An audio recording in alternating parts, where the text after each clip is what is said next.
What's up guys, welcome back to the channel. I'm Paul and today we're going to be breaking down a very intriguing co-main event at UFC 299. Now, this card may have flown under a lot of people's radar, with a lot of the focus being on 300 and the possible main events that may or may not be taking place there. This co-main event in particular may have slipped through the net for a lot of people. Dustin Poirier takes on France's Benoit Saint-Denis. Now, if you've been a fan of mixed martial arts for quite a while, I'm pretty sure you're going to know who Dustin Poirier is, what he brings to the table. He's been competing in the upper echelons of the UFC lightweight division for a long time. He's stepping into the unknown a little bit here, fighting down the rankings, facing off against a surging French prospect, the God of War, Benoit Saint-Denis. So today we're going to take a little look at the Frenchman, see what he brings to the table, talk about how the fight may play out, and maybe highlight some of his vulnerabilities.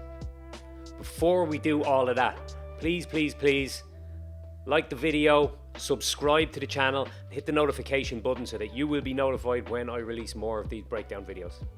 So let's talk about Saint-Denis. He has just turned 28 years old. He was born in Nîmes, France. His martial arts journey began at the age of 8 in judo. He trained in this art until he was 16, receiving his black belt. Prior to his mixed martial arts career, he was a member of the 1st Marine Infantry Paratroopers Regiment. That's a unit of the French Army Special Forces. He served for 5 years and finished up early in 2019. During his time in the army, he began training kickboxing and jiu-jitsu and also gravitated into competing. He picked up plenty of accolades in competition jiu-jitsu. Late in 2017, he graduated into mixed martial arts and competed in the amateur ranks. He made his professional debut early in 2019, right before he left the army. During that year, he went 4-0 on the regional circuit in Switzerland, Belgium and France, mostly competing at welterweight and even once as a middleweight. All 4 victories came by way of submission. When fighters begin their pro careers with a run like that, bigger promotions start to take notice. Late in 2019, he signed with Brave Combat Federation. In less than 2 years, he had 5 fights in the Brave cage. He lost his first fight. The fight was stopped due to a cut. It was later overturned to a no contest when it was revealed that the shot that caused the cut was an illegal strike. He then went on a 4-fight winning streak in the Brave cage, 3 of which were submissions and 1 by TKO. He finished some credentialed opponents such as Mario Said and former Brave lightweight champion Luan Miao Santiago. He fought his first 4 bouts in Brave at welterweight. That final bout against Santiago was at super lightweight. It was a #1 contender fight in which he earned a title shot. Never actually got the opportunity to fight for that belt because, lo and behold, he signed for the UFC shortly after.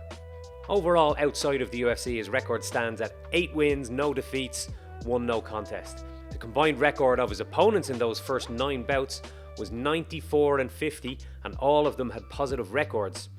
Now this is interesting. You often see hot prospects coming into the big leagues with big winning records, but when you do a deep dive on those records and look into who they've fought, sometimes those records can be padded. This is absolutely not the case with the God of War.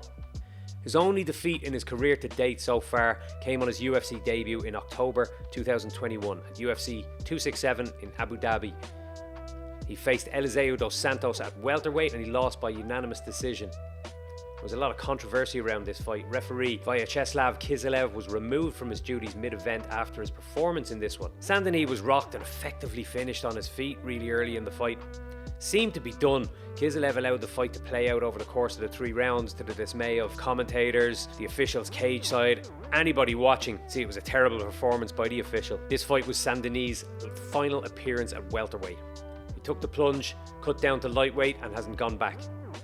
He has since gone on a 5-fight win streak in the octagon, with all 5 bouts taking place at 155 pounds.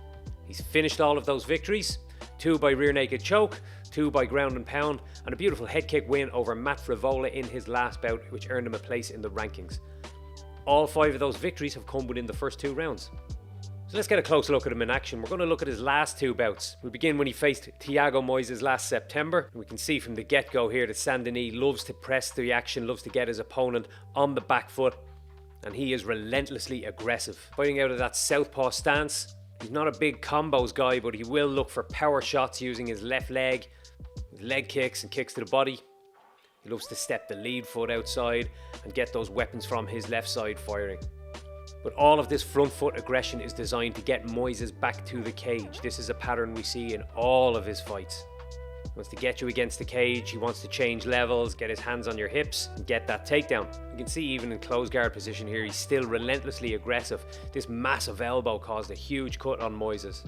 Later in the first round, really growing into the fight, he marches Moises down while throwing elbows, and he's happy to just stand in the pocket and throw caution to wind and trade heavy shots. Starts round 2 in similar fashion. He uses his strikes to push Moises back to the fence and get that takedown. Later in the round, he again gets in the pocket, throws a beautiful elbow, changes levels to the body lock and gets Moises down. Overwhelming ground and pound gets him the TKO victory. This earned him a fight against number 12 ranked Matt Frivola at UFC 295 last November. And again we see at the start here, he begins the fight by getting right in front of Frivola and looking for power shots from his left side. This reckless aggression seems to serve him so well. Drives him back to the fence to look for a takedown, but he senses the opportunity of a guillotine and jumps guard, losing the neck in the process. I like this sequence on the floor. He hits a beautiful butterfly sweep the second Frivola tries to step over to pass the guard. We can see the moment Frivola steps over, he pummels his left arm under and uses the combination of the underhook and the butterfly hook to elevate both limbs on the right side of Frivola's body. In the ensuing scramble for position, Frivola hits a beautiful double leg takedown on Saint-Denis. The Frenchman uses strikes to create space and then instantly digs an underhook to wrestle up. I love that urgency in grapplers. This is after all mixed martial arts, not competition jiu-jitsu.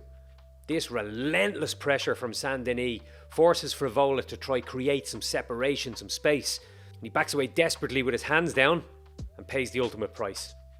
This is the high kick that earned Saint-Denis a place in the rankings and ultimately a shot at glory at UFC 299. The times that we've seen Saint-Denis struggle has been when he's been forced to work on the back foot, when he's faced people who are happy to push him backwards, confident in their own striking, they use good feints and footwork, they're good at getting their head off the centre line from those power shots and aren't intimidated by his aggression.